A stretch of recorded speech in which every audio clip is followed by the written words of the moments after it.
sou a Nina e hoje eu vim falar um pouquinho com vocês sobre duas coisas.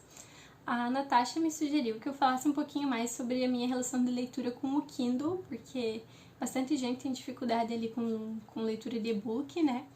E no Instagram me foi sugerido, se eu não me engano foi a Lígia que me sugeriu, falar sobre relação de consumo, né? De livros, literatura e consumo. Então hoje eu vim falar sobre essas duas coisas, porque pra mim elas estão intimamente ligadas, né? A minha relação com o Kindle mudou muito a partir do momento que eu mudei minha relação de consumo com o objeto livro. Então é sobre isso que eu vou falar um pouquinho aqui, deixando muito claro que eu vou contar a minha experiência, o que é que funciona pra mim, como foi que eu descobri o que fazia sentido pra minha vida, que eu não tô dizendo que isso é certo e que outras pessoas estão erradas, ou que vocês tenham que seguir isso, né? Eu vou contar o que funciona pra mim, porque talvez alguém esteja passando por um dilema e isso cause uma epifania aí que ajude você a resolver a sua situação de consumo com livro, beleza? Eu já tentei gravar esse vídeo antes e eu perdi muito tempo falando de contexto, então eu vou pular direto para a parte principal e depois eu tento contextualizar um pouco se eu achar necessário. Mas em resumo, a partir do momento em que foi possível comprar livro pela internet, eu comecei a acumular bastante, inicialmente ali com Submarino e Americanas e depois da Amazon. Quem já me acompanhava no canal, sabe, deve ter visto em algum book haul, alguma coisa assim, que chegavam a ser, sei lá, 20 livros por mês. Porque a Amazon também chegou extremamente competitiva no Brasil, né? Não competitiva, na verdade. A Amazon chegou para quebrar todo mundo, então ela vendia livros a R$2, a R$5, a R$10. E chegou um momento em que o meu quarto não tinha mais espaço para nada de livro, eu tava socada de livro. E foi essa situação bem simples, bem boba de não ter espaço para livro, né? Quem nunca? Que me fez parar e pensar o que eu tava fazendo, o que desses livros eu preciso ter e o que não faz diferença aqui na minha vida. Eu sou uma pessoa super desapegada, isso faz parte da minha personalidade. Sabe aquelas crianças que não deixam doar os brinquedos delas? Eu não era essa criança. Eu era a criança que doava até brinquedo novo se minha mãe deixasse, de tão desapegada que eu era. Ela tinha que esconder os brinquedos novos que eu tinha, senão eu dava pra qualquer um que me pedisse. E eu sou assim na vida, então isso é parte da minha personalidade. Eu não tô dizendo que você tem que ser igual, mas pra mim não faz sentido ter um monte de coisa. Então, a partir desse momento, eu fiz uma limpa, né, nos livros que eu tinha, e eu separei mais de 120 livros que não faziam sentido pra mim ter. Pra algumas pessoas, 100 e poucos livros pode ser pouca coisa. Considerando que atualmente minha biblioteca tem em torno de 300 livros, 120 é bastante, é aí mais de um terço, né, do que eu tenho hoje. E dentre esses livros tinha muita coisa que eu tinha comprado totalmente no impulso, então um livro que eu não tinha nem interesse em ler, mas que eu comprei porque estava barato ou porque eu ouvi alguém falando sem pesquisar mais sobre ele. Outros livros que na época que eu comprei, eu tinha interesse em ler, mas que eu não dava conta, né? Porque se eu comprava, sei lá, 20 livros num mês e a minha média de leitura é de 4 a 5, claramente muita coisa ficava acumulada, então com o passar do tempo meu gosto mudou. E algumas coisas que antes eu tinha interesse em ler, eu passei a não ter. E outros livros que eu até tinha lido, mas que não fizeram muita diferença na minha vida e que eu não fazia questão de ter na minha biblioteca. Principalmente sobre essa última parte, de não fazer questão de ter alguns livros na biblioteca, tanto lidos quanto não lidos, é só para ressaltar que, primeiro, eu sou a principal usuária da minha biblioteca. Então, eu digo isso porque eu sei que tem várias pessoas aí do Booktube que tem várias pessoas da família que usam a biblioteca junto e que tem livros junto, que emprestam para amigos, e enfim. É claro que pontualmente eu empresto para os meus amigos e a minha mãe também pega um pouco emprestado, mas, no geral, 99% do tempo sou eu que uso minha biblioteca sozinha. E o segundo ponto é que eu não trabalho com livros, né? O meu trabalho não tem nada a ver com literatura, não tem nada relacionado com literatura. Eu também não tenho intenção, né, de profissionalizar esse canal. Então, é um canal que eu faço por hobby, porque eu gosto de falar sobre livros, eu gosto de ter com quem conversar sobre livros. E eu digo isso porque não é a realidade da maioria dos canais, né? Tem muito canal aqui no YouTube que as pessoas estão se dedicando integralmente a isso, né? Pessoas que têm o canal ou a literatura de outra forma como trabalho mesmo. Então, para esses casos, eu acredito que a realidade seja totalmente diferente. Então, eu tô dizendo apenas o que funciona para mim. Então, nessa época, esses livros aí eu dividi, né? Alguns eu vendi porque tinha bastante livro ainda no plástico, então eu vendi por valores super simbólicos, continuei muito no prejuízo, mesmo com os valores baixos da Amazon.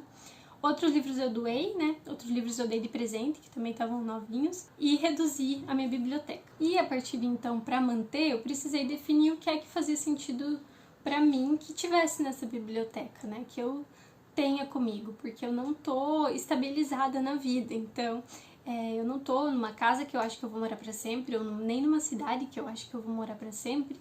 Se acontece de eu ter que mudar de cidade amanhã, eu vou ter muito livro para levar. Então, atualmente, também pode ser que algum dia eu mude de ideia, né? O que faz sentido para mim ter, o que eu quero ter de livro físico são livros de autores que eu gosto muito, por exemplo, da Virginia Woolf. Se eu encontro um livro da Virginia que tá super barato e eu tô com esse dinheiro disponível, eu vou investir nele porque eu quero ter todos os livros dela. Mesma coisa com Dostoiévski, Murakami, autores que eu gosto muito, que eu já conheço, e que eu quero ter a obra deles comigo, para poder emprestar, para poder ler, para poder reler, para poder ter as minhas marcações comigo, para reler quando eu quiser, que é uma coisa que eu faço bastante. Livros que eu gostei muito, então quando eu leio algum livro no Kindle e eu gosto muito dele, eu anoto ali na minha listinha para se um dia eu encontrar em promoção, eu também ter, por conta do apego emocional, para poder emprestar para as pessoas. Eu gosto bastante de emprestar os livros que eu amo, eu acho que faz muito sentido e é uma experiência muito melhor de leitura, a pessoa lê com as suas marcações, enfim. E que também tenho alguns livros que me marcaram de alguma forma, né? Então, por exemplo, Harry Potter, livros de fantasia e livros mais infantis que fizeram parte da minha vida, eu também tenho e eu gosto de guardar, mesmo que hoje em dia não seja o tipo de literatura que eu gosto, né? É óbvio que eu tenho outras coisas na biblioteca que eu já comprei anteriormente e que eu pretendo ler, que ainda fazem parte do meu gosto. E se depois que eu ler eu não gostar muito deles, eu não vou ter problema com desapegar.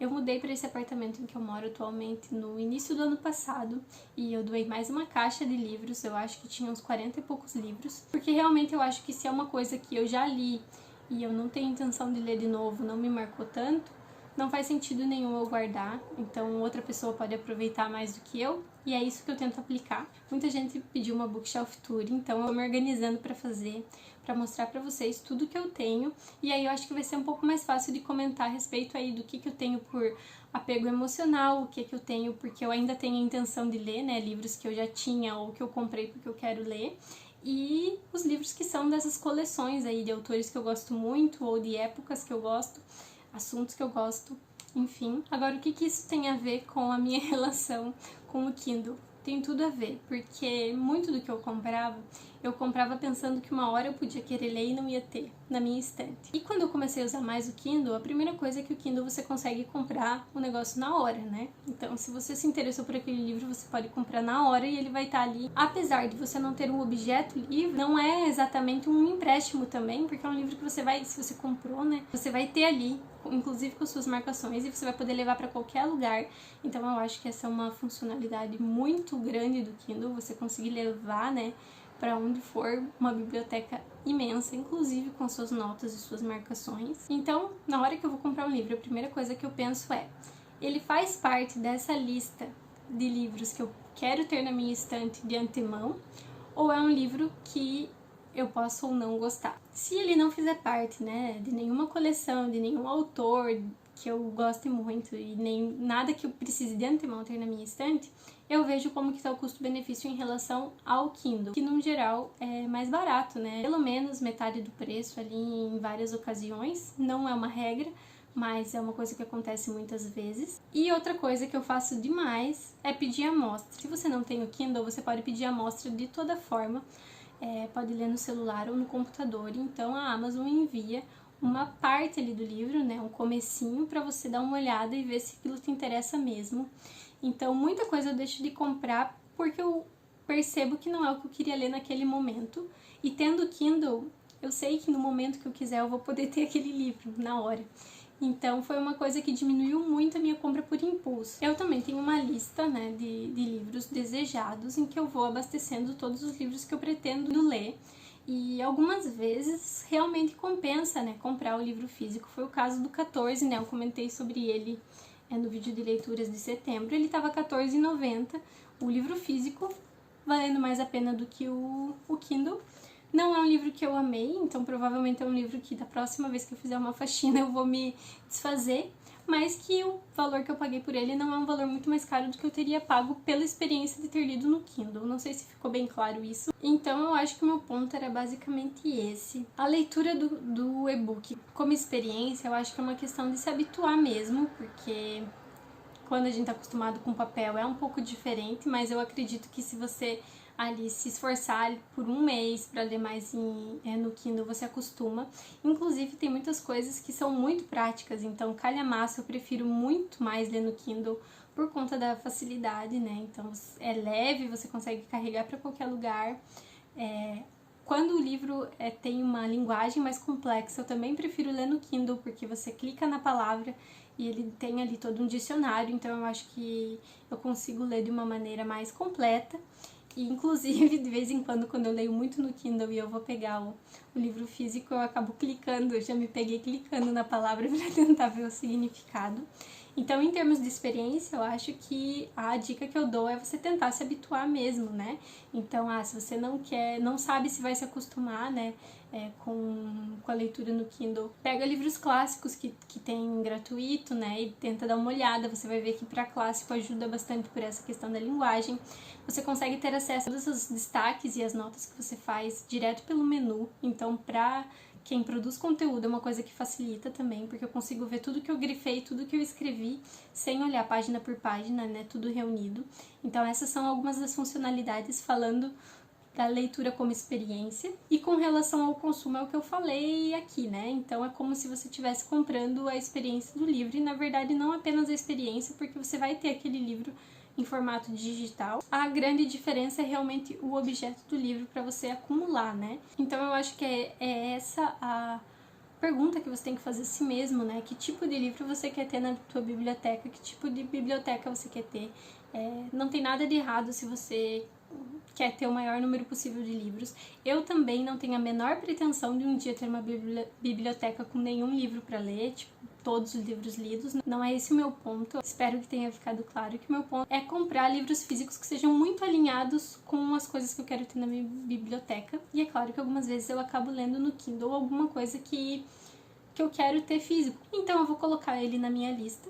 E num dia que eu encontro ele em promoção, eu compro ele para ter na minha biblioteca, um livro que eu quero ter na minha biblioteca. Nina, mas aí você vai ter pago 2 vezes pelo mesmo livro. Certamente vale mais a pena do que eu comprar um monte de livro físico e depois doar eles todos, porque não foram experiências que me marcaram muito, e inclusive pelo caso dos e-books custarem mais barato, né?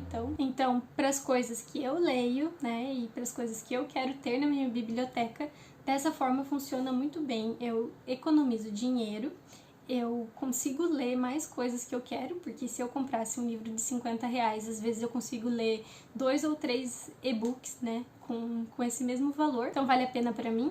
Eu também utilizo o Kindle Unlimited vez ou outra, não é todo mês que eu tô com ele, mas tem muita literatura brasileira contemporânea, que é uma coisa que eu tenho lido bastante no Kindle Unlimited, então vale a pena. E também tem bastante promoção. Então, por exemplo, o Sérgio Y Vai à América, que foi um livro que eu amei demais esse ano. Eu peguei gratuito, né, na Amazon num dia que ele estava disponível, então tem que ficar de olho. Eu espero que esse vídeo não tenha ficado muito confuso, certamente ele ficou muito longo. Mas o que eu queria propor aqui era a gente parar para pensar um pouquinho sobre isso, né? Eu não tô criticando quem consome muito livro, até porque nós estamos passando por um momento delicado para as livrarias e para as editoras, então principalmente se você está consumindo esses livros direto das editoras ou de livrarias físicas, né, de livrarias que não sejam a Amazon, porque a Amazon certamente não está passando por nenhum aperto nesse momento, então não tem crítica com relação a isso, né, se você tem esse dinheiro para dedicar a livro, não tem problema nenhum, mas realmente para não ter essa cobrança de que você precisa ter o objeto livro para ter uma boa experiência de leitura e que você não é a biblioteca dos livros que você tem, você é a biblioteca dos livros que você leu. Eu acho que esse é o principal. A gente pode acabar se desviando um pouquinho disso. Enfim, contem aqui embaixo qual a opinião de vocês sobre isso, se vocês são do time que quer ter uma biblioteca imensa, se vocês preferem ter só os livros que fazem mais sentido para vocês. E tô me preparando para gravar a Bookshelf Tour tão pedida. Na Bookshelf Tour eu vou falar um pouquinho mais e vai dar para entender mais ou menos qual é o sentido dos livros que eu tenho. Espero que vocês tenham gostado e a gente se vê no próximo vídeo.